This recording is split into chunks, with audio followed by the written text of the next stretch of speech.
संसद का विशेष सत्र 18 सितंबर से लेकर के 22 सितंबर तक के लिए बुलाया गया है।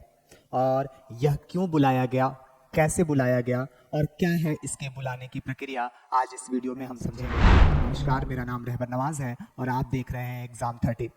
संसद का विशेष सत्र, ये तो सुनने में काफ़ी अलग सा महसूस होता है, क्योंकि आम दिनों में हम जानते हैं कि संसद में बजट सत्र होता है, मानसून सत्र होता है और शीतकालीन सत्र होता है।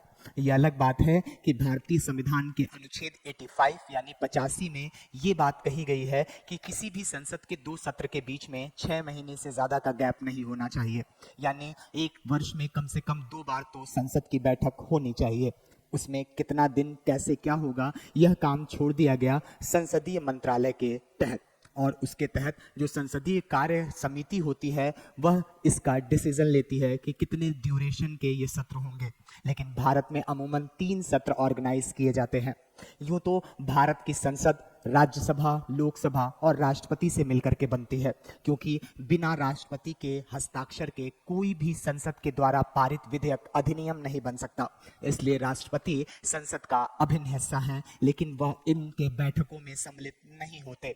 तो फिर आखिर किस प्रकार से विशेष सत्र बुलाया जाता है?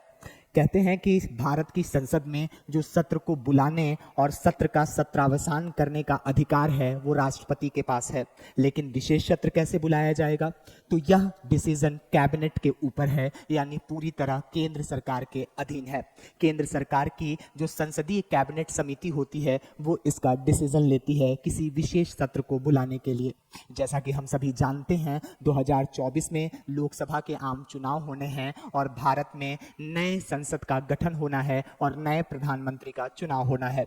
इसमें सत्ताधारी दल बीजेपी हो या प्रमुख विपक्षी दल जो कि सभी महागठबंधन मिलकर के इंडिया का नाम दिया गया है, यह सभी चर्चा के विषय बने हुए हैं कि किस प्रकार से इस विशेष सत्र में सरकार क्या करने वाली है।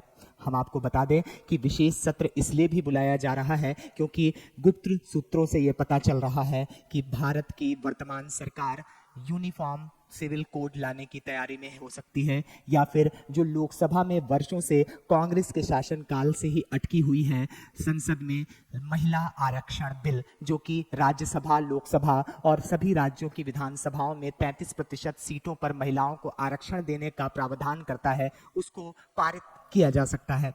साथ ही साथ एक देश एक चुनाव कराने की प्रक्रिया के लिए भी अभी सूचना आई है कि पूर्व राष्ट्रपति रामनाथ कोविंद की अध्यक्षता में एक कमेटी का गठन भी कर दिया गया है और उन्हें कम समय दिया गया है अपनी रिपोर्ट प्रस्तुत करने के लिए। यानी जैसे ही 18 सितंबर से लेकर के 22 सितंबर का ये विशेष सत्र आने वाला होगा और चलेगा, तो इसमें कई सारी महत्वपूर्ण घटनाएं देखने को मिल सकते हैं, राजनीतिक गलियारे में इसकी चर्चा हो सकती है। लेकिन हम चूंकि कॉम्पिटिटिव एग्जामिनेशन की प्रिपरेशन कराने वाले और करने वाले अभ्यर्थी हैं, तो इसमें आवश्यकता हो जाती है कि हमें अनुच्छेद 85 और भारतीय संसद से रिलेटेड जितने भी आर्टिकल्स हैं वो आप पढ़ें और भारतीय संविधान का भाग 5 जिसमें संसद भी सम्मिलित है उसको जरूर देख लें, ताकि आपकी एक पूरी मुकम्मल तैयारी संसद पे हो सके और संसद की प्रक्रियाओं पर आपकी पैनी नजर हो सके और एक नॉर्मल जानकारी आपके पास उपलब्ध हो। देखते हैं विशेष सत्र में वर्तमान सरकार क्या क्या योजनाएं या कानून लेकर के आती है,